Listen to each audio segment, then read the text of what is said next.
Nobody wants a member of their family to be listed as a silver alert. Essentially, that is the equivalent of an amber alert for senior citizens, people that have medical issues and things of that nature.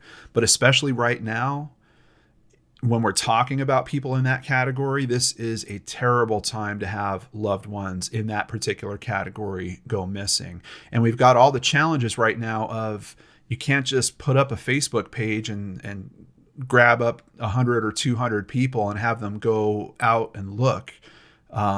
There's a lot of challenges when it comes to missing persons cases right now. That's exactly what we're looking into today's case.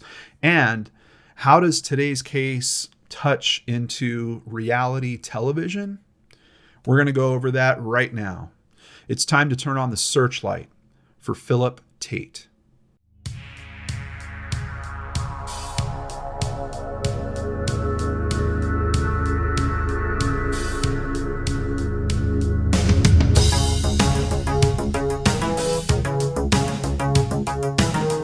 Welcome to another episode of Brainscratch Searchlight. I'm John Lorden. Thank you so much for spending some time with me here today. Phillip Tate has been missing for exactly 1 month today. And surprisingly, there's already a NamUs profile built for him. So someone really got on the ball here and got this moving. Let's take a look at this profile together and learn more about this case. Date of last contact, February 25th, 2020. He's missing from Riverside, California. He is 67 years of age.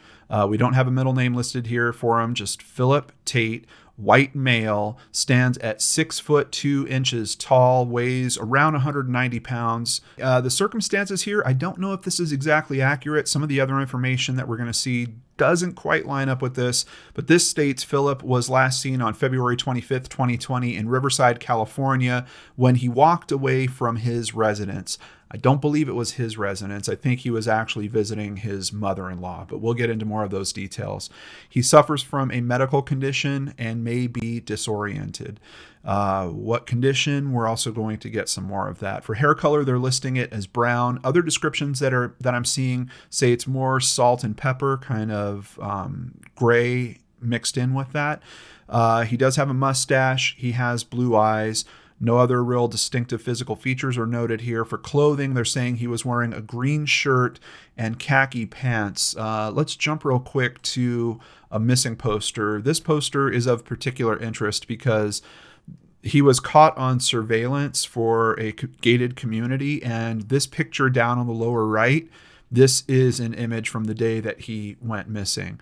I don't know what's going on with the color there. I'm not exactly seeing that as a green shirt, but I don't know if that's the same shirt that he's wearing in this. Once again, it looks kind of more yellow to me. It looks like he might be wearing the same shoes in both of these shots as well. So, but that is what he looked like at the time he went missing, February 25th, 2020. Let's get into the details here and see what else we can learn. Over at patch.com, concerns mount in search for missing Riverside County man. Here's another picture. Riverside County, California. Authorities Sunday continued to look for a 67-year-old man suffering from dementia and diabetes who went missing in the Riverside area earlier this week. I'm curious to know what level of diabetes. Is this something that he needs to take insulin for regularly or other medications he needs to take regularly? That could be very dangerous if he's already suffering from dementia and then he has some side effects of contending with diabetes as well. That could be really, really bad in a case like this. He was last seen about 5 p.m. Tuesday, that's the 25th of February, at the intersection of Arnold and Village West Drives in an unincorporated county area. And I was curious about that too, because when I first started looking into this, Riverside is a very large area. It's a county. So it was interesting to me because I was like, what city are we talking about? Because there are many cities in Riverside and they're not being very clear. Obviously, they can't be very clear because it's essentially an unincorporated area. So here is the intersection they're talking about, Arnold Drive and Village West Drive. Let's go ahead and just drop to the street level and see if we can check this out and see what we're looking at here. Interestingly, on the side where it looks like there was a golf course, yeah, there is. I think there is a golf course back there behind that tree line. But if we look over to the left, this is the gated community. The signs here say Alta Vida, but that is not the name of this community anymore. We'll learn more about it as we go through. I believe he was visiting someone in this gated community, but this is what they're saying is the last location that he was seen at. Some other descriptions I'm seeing are saying that he actually left from a parking lot area, which I don't necessarily see out here. And it certainly looks like you couldn't park on the street out here because there's no room for the traffic to get by. So I'm wondering if there is a parking lot just on the other side of these fences here, maybe for visitors that are going to this community. Continuing at patch.com, family members told deputies that Tate walked away without saying where he was headed. The California Highway Patrol issued a silver alert. Tate is about 6 feet tall, 190 pounds, brown hair, blue eyes, mustache, last seen wearing a green shirt and khaki pants. Continuing with an article at PE.com, man with dementia sought after disappearing in Riverside. Authorities and relatives have asked for the public's help in finding him. Phillip Tate, 67, was visiting his mother-in-law, his niece Taylor Tate said. The missing man was seen leaving the parking lot and heading north, his niece said. So let's just cut back to the map real quick.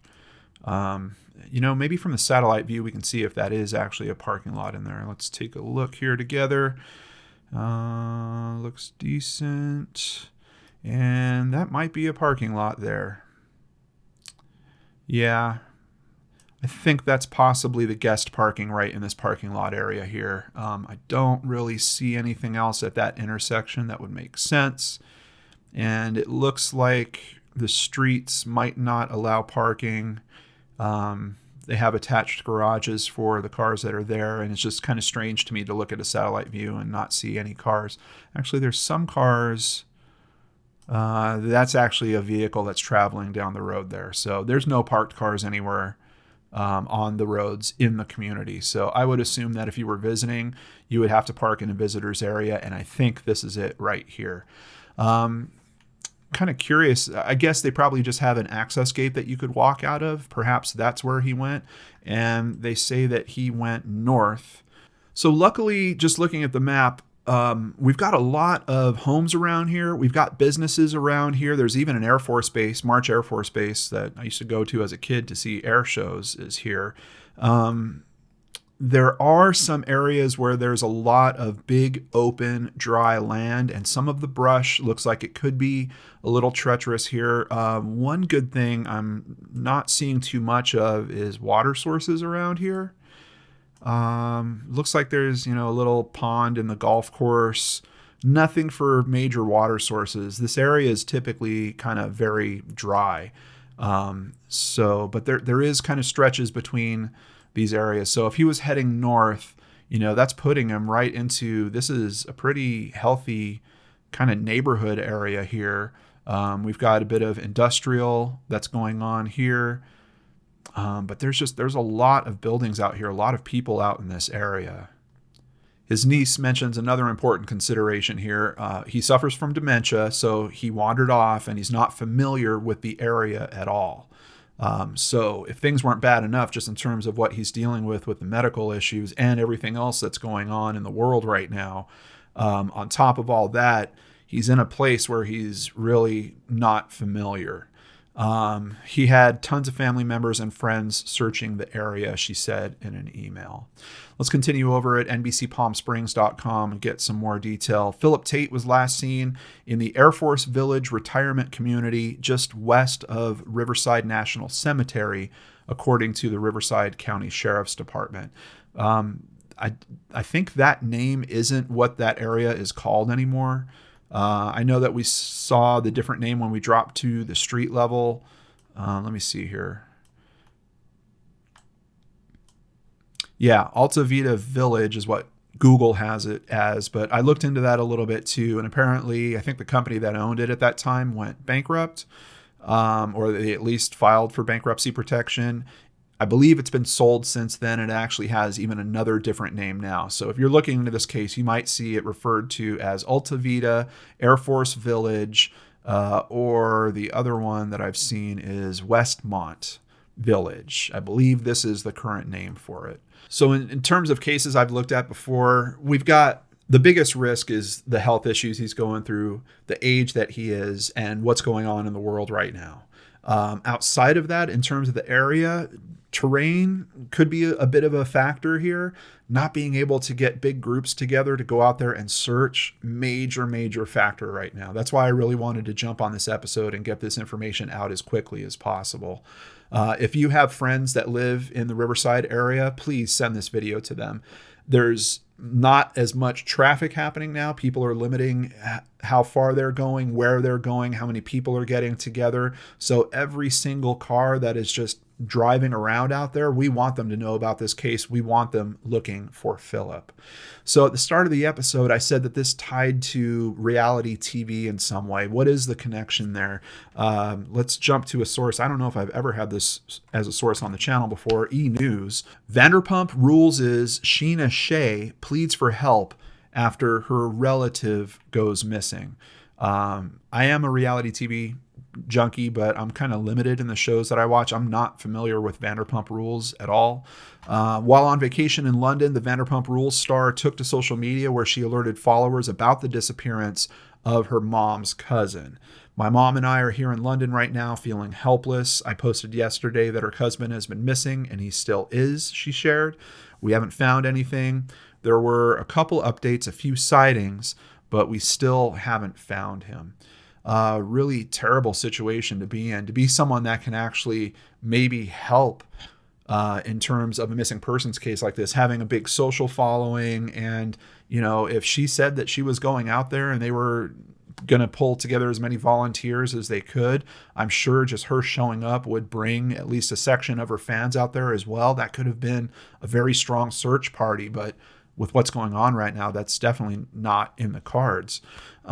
He went missing on Tuesday, February 25th at about 5:30. Sheena's mom, Erica Van Olfen, said on Instagram stories. There is security footage of him leaving the parking lot of the Westmont Village facility where he was visiting his mother-in-law. So confirmation there, it is called Westmont. She added, so many family members and friends of my cousin have joined in on the search and have driven, walked miles and miles in all directions from where he was last seen. That's another kind of scary aspect to this is we're talking about a month now. How far could he have gone? You know, people walk typically about 3 miles per hour. And if he just didn't know where he was going, he could have headed off in a direction. I mean, after walking for, 6-7 hours, he could be 20 miles away at that point. So, yeah, a lot of concern that I have for this case. Phillip's disappearance occurred when Sheena and her mom were on vacation in London. Fans criticized the Vanderpump Rules star for posting about her trip. That's one of the things about this case that's almost unfortunate. There's a lot of coverage because it's attached to a reality TV star, and the coverage isn't really good. It's really not helping get the basics of the case information out. I had to string together like several different sources just to kind of pull together the best details. We even have details in NamUs that aren't quite correct. So it's so weird that there's all these little pieces going out and there's such a focus on Sheena and this being attached to her that there's just a lot of extra noise. There's a ton of articles that I'm not even showing you guys because they're really not helpful in terms of this case. And it was another reason that moved me towards, hey, I got to put something out that cleans this all up and gets the solid details together and concise so that people can actually use this in a way to be helpful. And that's not to criticize her. It's a side effect of the industry that she's in and the type of attention that she gets, and really about the media sources that are taking this story and running with it. Because yes, we do have NBC. Yes, we do have Patch. We've got a couple of sources that we use frequently for our missing persons cases, and they're in this episode because they have better information than most places. But there's a lot of additional sources that are it's like they had never seen a missing persons case before. I can't believe the lack of information that I'm seeing in many of these articles. But you've also got Sheena's career, which is being a celebrity, being on social media. She's traveling in London. It's a trip apparently to, I think, help her go see her sister or something along those lines. So there's other stuff that's going on here. And once she mentions that she has a family member that's missing, then all of a sudden she starts getting backlash from fans that are saying, hey, you've got a family member missing. What are you doing posting about the rest of what's going on in London? Here's how she responded to that. There's literally nothing else I can do other than post. And hopefully by posting in London, more people see the story about our cousin, she shared on Instagram stories. She did share some information in a video here. I just want to show you a short clip of it. It might be helpful in terms of what's going on with this case. And honestly, I haven't seen this information anywhere else either, which I'm telling you, just pulling together this episode has been a little nutty because I'm just finding so many different snippets in all these different places. But let's hear from Sheena. There were a couple updates the day before yesterday, a few sightings around Mission Grove and Bathurst and in like a Sprouts shopping center parking lot, but we still haven't found him. So anyone in the Riverside area, please keep your eyes out. So let's go back to the map and take a look at the locations that she's talking about here. We do have something that looks like it's coinciding with him heading off towards the north, like his niece said. This is just the path that Google's drawing. Let me put on the walking map just to see if that makes any difference here. Kind of does. It's having some problem having him walk north from here. I don't know if maybe there's no sidewalk there, so it's recommending that he doesn't walk that direction. His niece was pretty clear it seems like he went north from where they were. I would think he probably went to Van Buren Boulevard. That kind of dead ends right there. So he probably cut right or left. If he would have gone right and if he would have stuck on Van Buren Boulevard, he would run right in. First, he'd hit the highway, and then after that, you have March Air Force Base. So I don't think that's the direction he went in. If he cut left, then he might have come to these areas where there are potential sightings. The Sprout Farmers Market is right up here in the Mission Grove area, and then Bathurst. I don't know if she was talking about an area called Bathurst. The only thing that Google's finding for me is Bathurst Road, which is also kind of in this Mission Grove area. So if these are separate sightings, if they're talking 2 or 3 separate sightings in this area, there might be something to that. But another thing we have to keep in mind here is there are some retirement communities out here. We're talking about a 67-year-old man. Could they be mistaking someone else for him possibly? It's just something we always have to consider when it comes to sightings like this. Over at townhallonline.com, we get some other details that might be important here. Phillip G. Tate, 67 years old, white male, 6'2", 180 to 190 pounds, gray hair, salt and pepper, blue eyes, wears glasses, last seen wearing a tan yellow shirt and khaki pants. So that's different than the green description we had before. Once again, I'm telling you guys, that's why I'm doing this episode this way, because I'm seeing kind of different information all over the place. But here we also learn that his home is actually in the city of Napomo, California, and he does also have family in the city of Glendora. So we have a couple of other possibilities for where he might be trying to get to. I don't know if he'd be doing that on foot or if he might run into someone and ask for some assistance. The thing is, yes, there's a lot of articles that aren't great about this case, but there's a lot of articles. If he ran into someone and was able to just recite his name or show them his ID or something along those lines, and they did an internet search, they would almost certainly bump into information about him, even if they misspelled his name. When I originally started looking at this case, I thought that his name was spelled with only one L. And there's even articles, it's not a whole lot, but there's a few articles with that spelling as well. So if he bumped into someone helpful and at least had his ID or still knew his name, I'm pretty sure that they would figure out that he's a missing person and they would have contacted authorities. So I'm concerned. But other potential areas of interest, Napomo and Glendora, both in California. USmagazine.com, another source that I don't know if we've ever had on the channel here before. Shay's mother, Erica Van Olfen, wrote on Instagram stories on Thursday, February 27th, that local churches, homeless shelters, hospitals, and parks have all been searched by authorities and loved ones. I will continue to report this all on here because the power of social media is so insane, the Bravo personality's mom wrote. I never know who might see this and be able to provide any information to help. And I'm certainly hoping that too. Some more details from page6.com. Shay's rep said he went missing after he and his wife visited his mother-in-law at the Westmont Village facility in Riverside, California.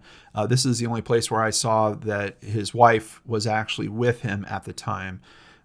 When his wife returned to the car, he was nowhere to be found. The 3 different sightings of him in the Mission Grove Shopping Center midday on Wednesday, I think that's the information that Sheena was talking about and that we looked at on the map. Shay and her family told us in a statement, "We are sad, scared, and desperate to find Phil as he has been suffering from dementia in the last year and is unfamiliar with the area where he was reported missing.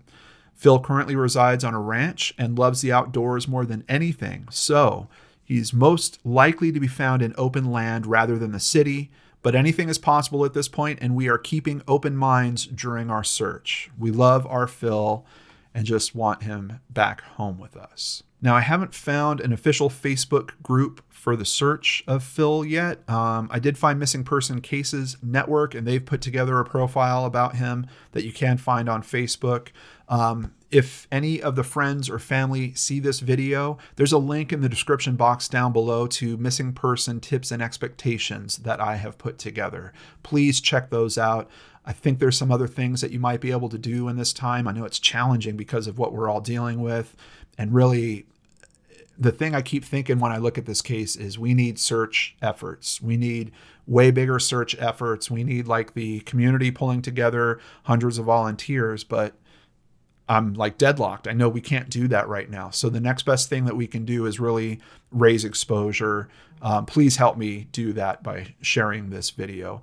In the links down below, of course, everything that we look through today, I'm also going to include the social media links for both Erica, for her daughter Sheena. I'm including the Instagram links down below as well if you want to keep up to date on this case. I think that's probably your best bet. That's part of the reason why I hope some family members might take some of this time that we're all spending at home so much and maybe build up an official Facebook search page searching for Phil.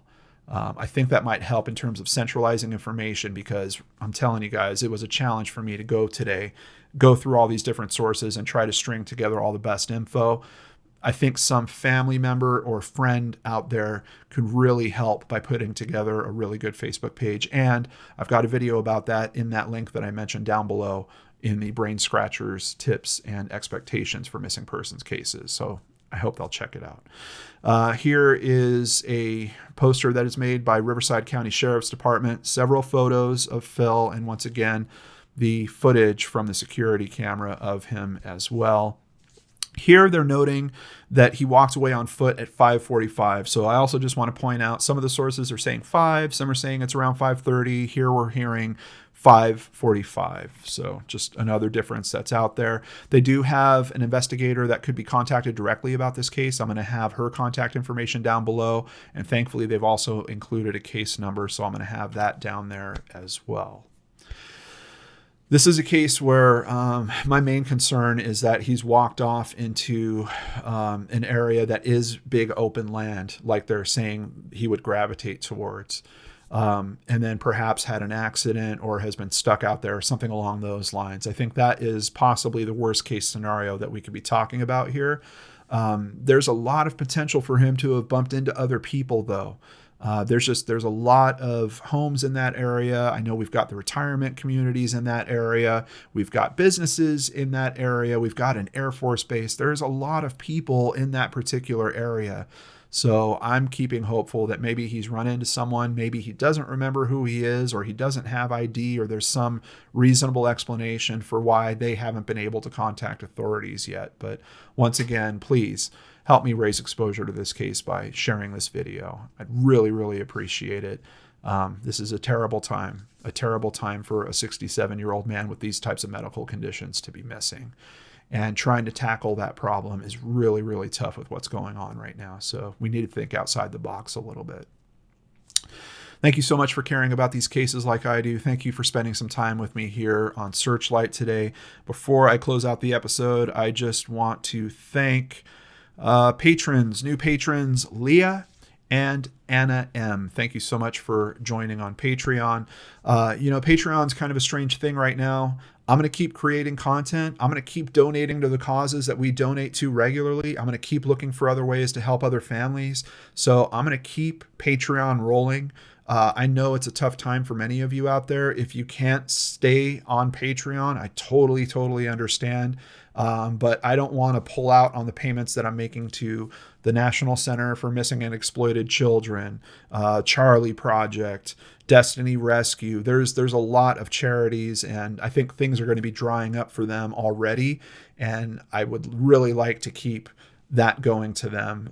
So I'm going to leave Patreon open for right now. If that changes at any point, I'll let you guys know. But I really appreciate your help in terms of me helping other places, other organizations, and other people through all this as well. Take care, everyone. Have a great day. Stay safe. Stay healthy. I will see you on Friday with a very special Brainscratch. I'm trying to pull together a conversation that I think is very important with what we're all facing right now. I'm trying to pull together several guests, some people you might have seen on the channel before and other shows that I'm a part of. Please keep your fingers crossed because I really want to see this come together, but be sure to check it out on Friday here on the channel.